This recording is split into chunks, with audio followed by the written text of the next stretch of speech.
komentar yang muncul dari netizen CNBC Indonesia menanggapi berkaitan dengan postingan tersebut. Kita lihat ke komentar yang pertama, yaitu dari @ferry_v4. Boleh dimunculkan? Oke, baik. Hati-hati Indonesia pernah salah nih, typo. Redenominasi mata uang tahun 1965. Nah, ini nih. Tadi saya sempat searching apa sih yang terjadi tahun 1965 terhadap rupiah kita. Disebutnya justru bukan redenominasi tapi sunering. Mungkin boleh Bang Michael sebagai yang menguasai topik ini, bedanya sunering sama yang sudah lahir tahun 65. Enggak ya? Belum juga ya? Oh belum? Belum juga. Kirain. Terima kasih sudah diluruskan. Bedanya sunering dengan redenominasi itu apa dan kira-kira efeknya apa kalau dilakukan? Apa yang terjadi tahun 1965 dan apa yang akan terjadi di tahun 2025? Silakan Bang Michael. Jadi kalau sunering itu pemotongan. Jadi kalau tadi uang kita 100.000 dipotong 30 berarti jadi 1.000 gitu kan. Nah kalau yang terjadi di saat sunering itu harga barangnya nggak berubah gitu. Jadi uang kita dipangkas, dipotong sehingga menyebabkan daya beli kita turun. Jadi yang tadinya kita bisa belanja dengan uang 100.000 itu untuk beli beras misalnya, itu nggak bisa lagi gitu. Karena harganya nilai mata uangnya dipotong gitu. Nah kalau redenominasi itu disederhanakan. Jadi ketika 100.000 itu jadikan 1.000 itu atau ketika 1.000 dijadikan Rp1 misalnya, itu ketika kita belanja harga barangnya juga ikut berubah gitu. Jadi misalnya kalau harga gelas ini ada 1.000 dan uang kita jadinya Rp1, itu maka harganya tetap jadi Rp1. Nah, jadi itu perbedaannya gitu. Jadi tidak akan mengubah nilai mata uangnya dan tidak akan mengganggu daya beli masyarakatnya karena secara harga itu sama gitu. Nah, yang terjadi di redenominasi ini sebenarnya itu udah banyak kita alami di kehidupan sehari-hari gitu. Jadi kalau kita ke coffee shop itu kan tulisannya udah bukan 25.000 tapi 25K. Nah itu sebenarnya secara tidak langsung kita sudah mempraktekkan redenominasi gitu. Walaupun itu masih banyak di kota-kota besar gitu ya. Nah ini yang harus disosialisasikan ke daerah kalau kebijakan ini mau diimplementasikan dalam waktu dekat. Waktunya cukup panjang memang karena tidak ada negara yang selesai dalam waktu 1-2 tahun gitu. Karena bakal ada satu waktu uang yang beredar itu dua. Jadi uang versi lama sama uang versi baru. Oh, kalau belajar dari negara-negara yang pernah melakukan. Iya, karena nanti kan peredaran uangnya kan harus diatur kan. Nggak mungkin tiba-tiba ditarik langsung semua, wah chaos tuh pasti tuh. Jadi bakal ada penyesuaian misalnya ketika uang beredar yang dibutuhkan naiknya mungkin cuma 8%, ya selisih itu yang akan diterbitkan baru oleh Bank Indonesia, terus pelan-pelan uang lamanya ditarik. Terus dikeluarkan lagi yang baru sampai masyarakat itu mulai terbiasa dan kesehariannya udah menggunakan mata uang yang baru. Ya. Ini kan kita bicara berkaitan dengan melihat uang dari value dan amount-nya ya. Kalau value itu adalah apa sih yang bisa kita dapatkan dengan uang seharga itu. Kalau amount itu kita bicara berkaitan dengan nilainya itu berapa begitu. Ini kan berkaitan tapi di sisi lain juga berbeda begitu. Mungkin pertanyaan saya selanjutnya ke Mas Ai. Mas Ai ini kan urusannya pasti ya itu tadi baik Bank Sentral iya, Pak Peri juga sudah menyampaikan bahwa ini akan menjadi proses yang sangat panjang, PR yang sangat panjang bertahun-tahun ya tadi sudah disebutkan mungkin butuh 5 hingga 10 tahun begitu. Tapi efeknya terhadap perbankan kira-kira istilahnya dimulainya tuh dari mana Mas Ai? Kalau akhirnya ini beneran direalisasikan kan udah jadi RUU juga begitu. Ya memang itu pasti proses panjang karena pasti akan melibatkan banyak pihak juga ya terutama semua pihak gitu dan nggak mungkin dalam setahun 2 tahun selesai karena kan pasti yang pertama harus dirubah adalah secara sistemnya dulu, sistem pencatatannya gitu kan. Bagaimana nanti dari 1.000 jadi Rp1 gitu kan. Dari sistem softwarenya nanti baru mungkin hardwarenya juga harus dirubah kayak mesin ATM gitu kan. Lalu cash deposit mesin dan lain sebagainya juga harus pelan-pelan mulai dirubah gitu kan. Ya terus juga mungkin dari sisi ya stok duitnya juga kalau di bank gitu kan, itu kan pelan-pelan juga harus mulai berubah juga gitu kan. Jadi memang banyak hal-hal yang harus dijalankan dan itu pasti akan bertahap, nggak mungkin sekaligus berubah 100% gitu.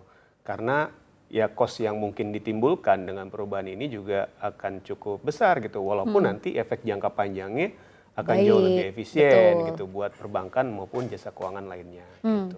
Oke, ada risiko nggak sih sebenarnya inflasi sementara mungkin atau mungkin inflasi ekstrim akibat dari pembulatan harga ke atas? Bagaimana nasibnya dengan level-level misalnya yang masih di warung, yang masih banyak menjual barang-barang atau komoditas yang harganya bahkan di bawah Rp1.000 begitu. Apakah karena kan ini kita bicara juga berkaitan dengan psikologis masyarakat ya, mental masyarakat melihat uang ini seperti apa, ini akan bergeser luar biasa. Ya bahkan ya maksudnya saya bukan orang ekonomi tapi kebayang begitu perubahannya bakal ekstrim. Yang kita takutkan adalah inflasi mungkin bahkan sampai ke level krisis. Apakah ini perlu diperhatikan atau sebenarnya apa yang harus dilakukan oleh pemerintah supaya ini benar-benar jadi redenominasi dan bukan sunering, Bang Michael? Iya, yang paling pertama yang harus diwaspadai kan kepanikan ya. Jadi tidak ada mungkin yang harus dilakukan oleh pemerintah dan Bank Indonesia memastikan masyarakat teredukasi dengan baik gitu. Jadi tidak ada kepanikan yang terjadi di pasar gitu. Misalnya kan kalau kita lihat ingat nggak dulu BI itu kan baru mengeluarkan uang baru ya beberapa desain baru beberapa tahun lalu gitu. Itu di perkotaan aja di taksi itu masih ada yang nanya ini uang apa, padahal di perkotaan gitu dengan informasi yang banyak gitu. Nah ini yang harus dipastikan oleh Bank Indonesia maupun pemerintah bisa menjangkau kelompok masyarakat tersebut gitu. Terus kemudian risiko inflasi itu saya melihat selain masalah kepanikan tadi itu lebih misalnya ada pembulatan harga.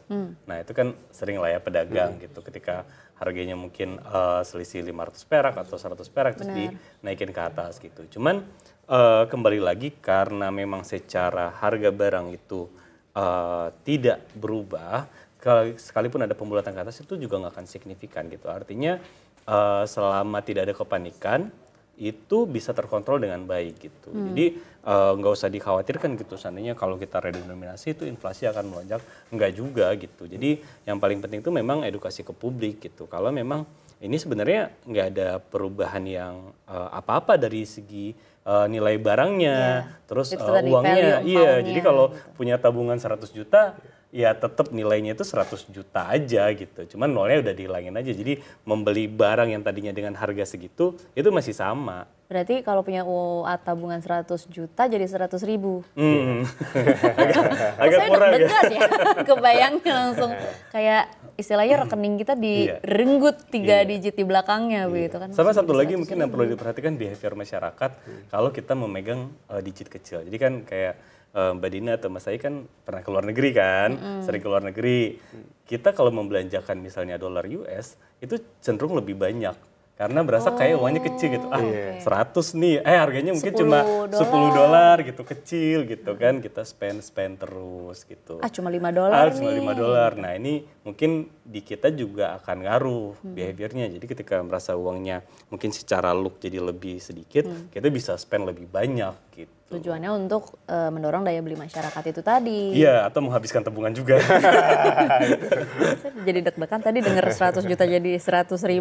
Disebutkan bahwa salah satu tujuannya adalah feel good effect itu tadi mungkin yang sudah disinggung sedikit oleh Bang Michael. Apakah memang efek merasa baik ini sepadan dengan katakanlah biaya sosialisasi, kemudian transisi yang pasti kan harus ditanggungnya oleh APBN lagi-lagi begitu. Yang sebenarnya pada saat ini pun masih defisit. Bang Michael ya kayaknya apakah yang bisa menjawab ini? Sebenarnya nggak harus pure sama APBN, artinya semua stakeholder pasti harus saling support gitu. Jadi seperti terutama perbankan gitu ya, perbankan juga bisa karena kantor cabangnya banyak di daerah-daerah gitu, yaitu bisa diupayakan untuk mendorong sosialisasi ini. Karena memang yang paling penting itu memang aktivitas di pasar, di tempat-tempat yang butuh transaksi cash lebih banyak. Pasar tradisional gitu. Nah itu perlu edukasi yang lebih intens gitu. Iya butuh anggaran sih iya gitu. Cuman ini kan jangka panjang gitu. Jadi nggak akan habis berapa ratus triliun mungkin di 1 tahun gitu. Jadi selama semua orang bisa saling bantu, mungkin anggaran yang dikeluarkan tidak akan sebesar itu. Oke. Kalau dampak jangka pendeknya ke pasar, ke IHSG atau ke pasar obligasi, kalau memang RUU ini benar-benar diseriusin gitu sama pemerintah, step by stepnya begitu misalnya. Meskipun tadi kalau kita lihat keterangannya Pak Peri masih belum menjadi fokus ya, fokusnya masih tetap menjaga stabilitas rupiah itu sendiri. Apakah memang ada potensi kalau akhirnya benar direalisasikan akan ada capital inflow karena menjadi sentimen positif, atau mungkin malah investor justru akan wait and see karena yaitu transisi sama dengan ketidakpastian, sama dengan musuh investor. Mas Ai. Iya, kalau persiapannya sudah matang, sudah terintegrasi, terstruktur, kalau saya rasa sih akan menjadi sentimen yang positif untuk ke market gitu ya. Karena secara kredibilitas keuangan kita juga akan jauh lebih baik gitu kan. Dan pasti investor global, terutama investor-investor besar itu merasa lebih secure gitu ya ketika menaruh uangnya di Indonesia gitu. Dan ya secara jangka pendek pasti akan ada capital inflow, apalagi kalau didukung dengan ekonomi kita tumbuhnya baik, itu pasti akan jadi istilahnya double advantage lah buat market kita, terutama pasar saham ya. Gitu. Oke, berarti dari jawaban 2 Managing Editor CNBC Indonesia ini, redaksi CNBC Indonesia sepakat bahwa pro terhadap kebijakan redenominasi ini ya. Oh iya, perlu didukung. Iya. Perlu didukung. Perlu didukung. Tapi tetap kuncinya adalah yang pertama kepercayaan publik harus dijaga, kemudian kedua kesiapan sistemnya itu sendiri, dan yang ketiga adalah tetap harus stabil, yaitu stabilitas harga dan juga stabilitas rupiah itu sendiri.